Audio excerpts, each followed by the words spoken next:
महावीर जी। जी, आज जो press conference बुलाई गई है वो क्यों बुलाई गई है? सबसे पहले तो आपसे पत्रकार बंधुओं का बहुत बहुत धन्यवाद।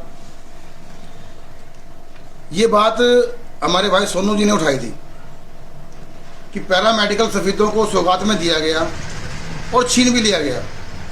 एक आम आदमी को मालूम ही नहीं था कब हुआ, क्या हुआ, कैसे हुआ। एक बार तालियां बजी थी, सीएम साहब आए थे, उसका अब मालूम पड़ा कि वो छीन लिया गया। और पिछले रविवार को आप लोग भी आए थे, एक पंचायत हुई थी, कुछ साथी इकट्ठा हुए थे और वहाँ फैसला हुआ था कि अगले रविवार यानी कल लैया धर्मशाला में सुबह 10 बजे फिर से इकट्ठे होंगे और इकट्ठे मिलकर कुछ सामूहिक फैसला लेंगे, क्या किया जाए, कैसे किया जाए। सोनू जी, कल लैया धर्मशाला में एक मीटिंग बुलाई गई है, कितनी संख्या में यहाँ पर लोग आने वाले हैं और जो सफीदों की जनता है उनसे आप किस प्रकार की उम्मीद रखते हैं? सफीदों की सारी जनता को पहले सोनू तिगड़ानिया की तरफ से नमस्कार। और मैं ये आह्वान करता हूँ कि सफीदों की जनसंख्या ज़्यादा से ज़्यादा लैया धर्मशाला में पहुँच करके हमारे इस संगठन को मजबूत करे और जितना भी सहयोग हो सके इस पैरामेडिकल को रोकने के लिए हमारा साथ दें। और हम जितनी भी पार्टी हैं सभी को ये आमंत्रित करते हैं कि वो उन्होंने जरूर पहुंचना है और इस जनसभा को सफल बनाना है। किस टाइम क्या रहने वाला है? टाइम 10 बजे लैया धर्मशाला, दिन रविवार 10/9/2023 को। जी, क्या कहना चाहोगे आप? ये जो पैरामेडिकल कॉलेज है ये श्री टीसी गर्ग की मेहरबानी से, उनकी कोशिश से सफीदों को मंजूर हुआ था। अब कहना भी टेक्निकल प्रॉब्लम है इसमें। जब सीएम साहब ने किस चीज को डिक्लेयर कर दिया उसमें टेक्निकल प्रॉब्लम क्या रहेगी? सीएम का वर्ड ही कानून है, ठीक है जी। और कोई टेक्निकल प्रॉब्लम है तो उसको दूर करने के लिए बैठ के बातचीत हो सकती है। इसको ये तो नहीं है कि सफीदों की कोई पैरवी ना करे, उसकी बदौलत ये जींद चला जाए या कहीं और चला जाए, वो ठीक नहीं है। ये सफीदों के साथ अन्याय हो रहा है और इसीलिए हम सब भाई इकट्ठे हुए हैं ताकि इसको हम मुख्य रूप से उठा सके और पब्लिक के बीच में ला सके। सारी पब्लिक हमारे साथ है और इसीलिए हमने कल की मीटिंग बुलाई है। उसमें बैठ के जो भी डिसीजन होगा उसके हिसाब से काम करेंगे। युवा सोच रखते हैं आप, जिस प्रकार सफीदों की जनता के साथ एक सौतेला व्यवहार किया गया है उसको लेकर के क्या कहोगे? आज मीटिंग बुलाई गई और कल जो है लैया धर्मशाला के अंदर एक मीटिंग बुलाई गया सफीदों की जनता को, क्या कहना चाहोगे उसको? सबसे पहले तो आप सभी तेज को बोले। प्रणाम। सबसे पहले तो ये कहना चाहूँगा कि शहर की या किसी भी राज्य की उन्नति के ये कुछ रास्ते होते हैं कि कहीं पैरामेडिकल जैसे हमें मिला है एक त्रिवेणी के तौर पे कि नर्सिंग कॉलेज मिला था, कन्या कॉलेज मिला और एक पैरामेडिकल कॉलेज। ये मुख्यमंत्री जी का हम धन्यवाद भी करते हैं कि उन्होंने उपहार के तौर पे हमारे शहर को दिया था, पर अभी उपहार के तौर पे दी हुई चीज़ वापस हमसे छीनी जा रही है।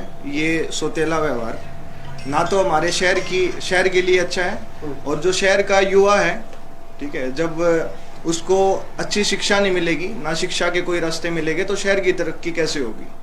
सबसे पहले तो मैं अपने शहर वासियों से और युवाओं से अनुरोध करता हूं कि हमारे शहर की उन्नति के लिए और बदलाव के लिए ये बहुत ज़रूरी है कि पैरामेडिकल कॉलेज हमारे शहर में ही रहे और उसके लिए इस आंदोलन को और इस मुहिम को जारी रखने के लिए अपना योगदान दें।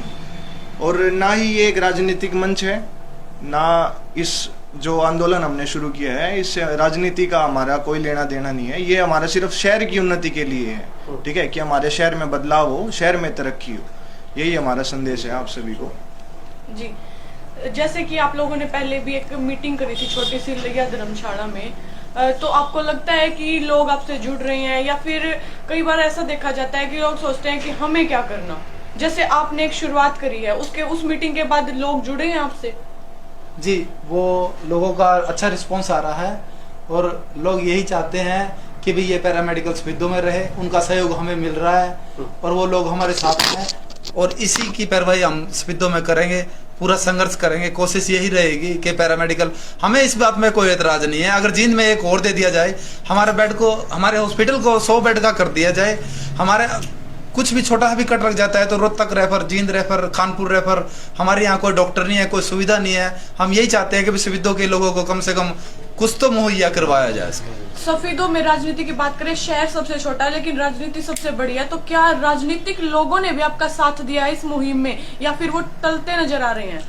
ऐसा है जी, अभी तक तो कोई राजनीतिक पार्टी साथ में नहीं आई है, लेकिन आज हमने जो कि प्रेस कॉन्फ्रेंस कर रहे हैं और उद्देश्य हमारा ये भी है कि सफेदों के अंदर किसी भी राजनीतिक पार्टी का कोई भी नेता, हम सबका आह्वान करते हैं आइए, लेकिन अपनी पार्टी घर छोड़ के आइए, यहाँ इकट्ठे खड़े होकर के सफेदों को नारी होने नाते सफेदों लड़ाई लड़ते हुए पैरामेडिकल रोकने के लिए जो भी कर सकते हैं वो साथ में खड़े हो जाएं, हम उनके साथ कंधे कंधा मिला चलने को तैयार हैं। महावीर जी, आप इसके पीछे किसको जिम्मेवार मानते हैं जो ये पैरामेडिकल स्कूलों से गया है? किसको, राजनीतिक लोगों को मानते हैं या यहाँ की लोगों की सोच ऐसी नहीं है, किसको मानते हैं? लोगों की सोच के विषय में नहीं कह सकते आप। लोग सोच विकसित करना काम किसका है?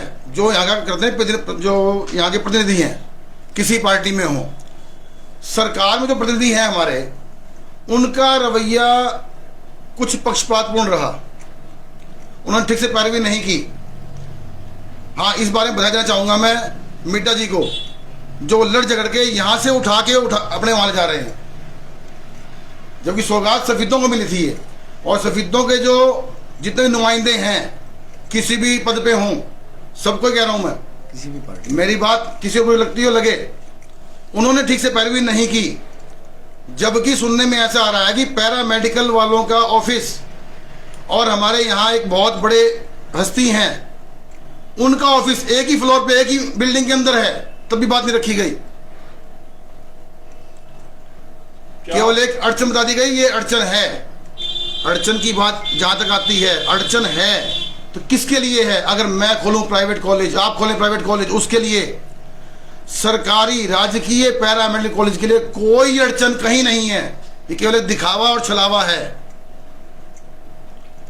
Same rule and regulation nursing college के लिए होते हैं, same rule and regulation paramedical college के लिए होते हैं।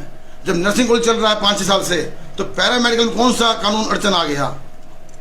पहले ही बस लगा रखी थी उसके लिए, कॉलेज वालों ने दी थी, बाद में सरकार ने खुद दे दी बस। और केवल 6 कोर्स आने हैं शुरुआत में, 10-10 बच्चों के एडमिशन होने हैं। अंदर तक गए हम इसकी बात के, पहले हमें कुछ मालूम नहीं था, एक हफ्ता में इसी काम में लगे हुए हैं। केवल 60 बच्चे एडमिशन लेंगे, एक बस काफ़ी है, करनाल जाती है पहले भी, अब भी चली जाएगी। कोई लंबा चौड़ा व्यवधान नहीं है, कोई कानूनी अड़चन नहीं है। ये एक छलावा दिया जा रहा है, एक बहकाया जा रहा है सफेदों जनता को कि 30 किलोमीटर, 10 किलोमीटर, 20 किलोमीटर, ऐसा वैसा, ये और वो। जबकि मुख्यमंत्री ने घोषणा की थी कि पैरामेडिकल कॉलेज के साथ 100 बेड का हॉस्पिटल भी बनाया जाएगा सफेदों के अंदर। आज सब लोग भूल गए हैं, कपोल कल्पित बातें हो गई हैं, वो अलग विषय है। मैं चाहूँगा कि आप पत्रकार बंधु इन बातों को जोर शोर से उठाएं। मैं अकेला कुछ नहीं कर सकता, सफेदों की जनता निकल करके आए, सभी पार्टी के नेता निकल करके आए, अपने निजी स्वार्थ को छोड़ते हुए मिल के चलें। ये लड़ाई सोनू जी की नहीं है, ये लड़ाई प्रवीण जी की नहीं है, ये लड़ाई आपकी नहीं है, सबकी सामूहिक लड़ाई है। आपके अनुसार तो जो विधायक मिड्डा हैं चीन वाले, सफेदों की राजनीति को ज्यादा ताकतवर हो गया आपके साथ? अब इस विषय में ज़्यादा कहना तो अनुचित होगा, लेकिन हाँ, उनका पलड़ा कहीं ना कहीं भारी है जो वो यहाँ से उठा के ले जा रहे हैं। ये आप भी समझते हैं, हम भी समझते हैं, जो इंसान दौड़ दिखा रहा वो समझता है। पर ये चाहे राजनीतिक गतिविधि हो या कोई निजी गतिविधि, अब जो चीज एक शहर को सौगात में मिल गई, उसको वहां से उठा के कहीं और लेके जाना, तो ये तो एक गलत बात है। माननीय मुख्यमंत्री जी दें जींद के अंदर, कोई दिक्कत नहीं है, उचाना में दें, नरवाना में दें, कोई दिक्कत नहीं है, लेकिन सफेदों का उठाए क्यों दें? सफेदों का तो सफेदों में रहना चाहिए ना। हमारी लड़ाई यहीं तक है। मतलब ऐसा हो गया कि अब एमएलए एक मुख्यमंत्री की कमिटमेंट को एमएलए उठा के लेके जा रहा है। क्या एमएलए मुख्यमंत्री से बड़ा हो गया सर?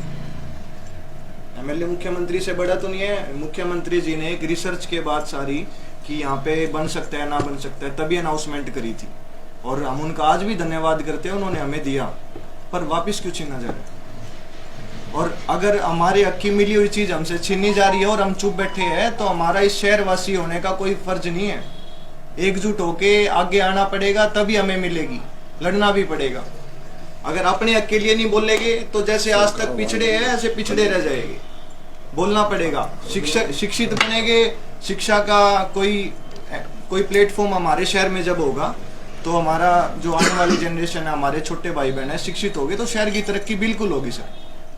आपसे यही अनुरोध है कि एकजुट होके इस लड़ाई का हिस्सा बने। लड़ाई बोल लीजिए, संघर्ष बोल लीजिए, जो भी है, पर हमें एक साथ मिलना पड़ेगा। इसलिए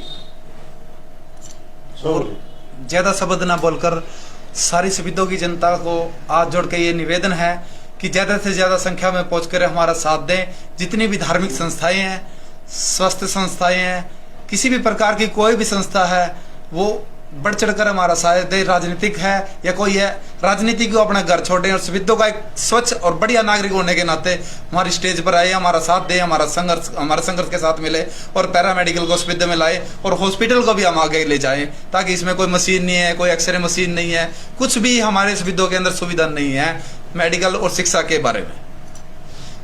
इसी के साथ मैं आप सबका धन्यवाद करता हूँ। धन्यवाद जी।